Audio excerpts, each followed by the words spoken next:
Pernahkah Anda bertanya-tanya, seberapa dalam sebenarnya lautan? Apa yang tersembunyi di balik permukaannya yang tampak tenang? Atau apakah kita benar-benar tahu apa yang hidup di kedalaman yang belum pernah dijelajahi manusia? Lautan adalah dunia lain di dalam dunia kita.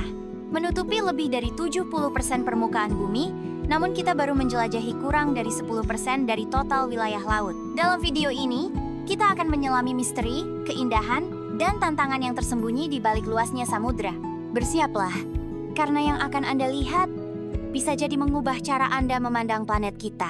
Selamat datang di channel Halo Dunia. Sebelum lanjut ke videonya, pastikan dulu tekan tombol subscribe, like, share, serta tombol lonceng notifikasinya agar tidak ketinggalan video-video selanjutnya.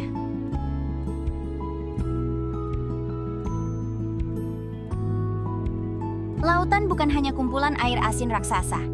Ia adalah jantung ekosistem bumi. Menghasilkan lebih dari 50% oksigen yang kita hirup, menyerap karbon dioksida dan mengatur suhu global. Fitoplankton kecil yang melayang di permukaan laut memiliki peran lebih besar dari hutan Amazon sekalipun. Mereka adalah produsen oksigen terbesar di bumi dan menjadi fondasi rantai makanan laut. Tanpa lautan, tak akan ada kehidupan seperti yang kita kenal hari ini.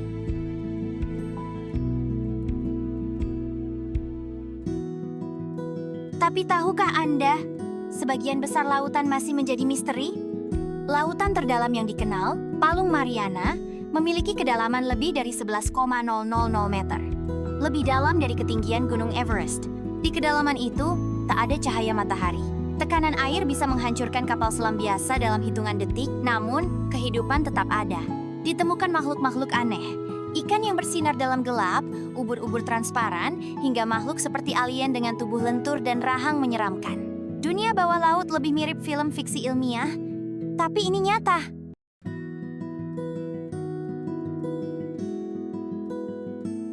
Lautan juga menjadi arena penting bagi ekonomi global.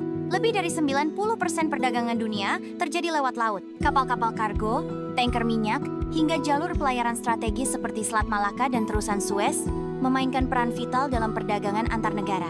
Tak hanya itu, lautan menyimpan cadangan sumber daya alam luar biasa. Minyak bumi, gas alam, hingga mineral langka di dasar laut. Maka tak heran, konflik perbatasan laut seringkali memanas. Dari Laut China Selatan hingga perairan Arktik yang kini jadi rebutan karena mencairnya es akibat perubahan iklim.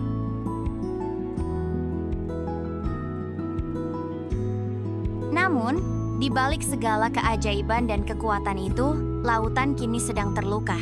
Polusi plastik membunuh jutaan biota laut setiap tahunnya. Limbah industri mencemari ekosistem. Penangkapan ikan berlebih menghancurkan keseimbangan kehidupan bawah laut. Dan perubahan iklim menyebabkan pemutihan terumbu karang yang sangat masif. Terumbu karang, yang disebut hutan hujan laut, kini sekarat. Jika ini terus terjadi, kita mungkin kehilangan lebih dari sekadar keindahan kita, kehilangan sumber kehidupan.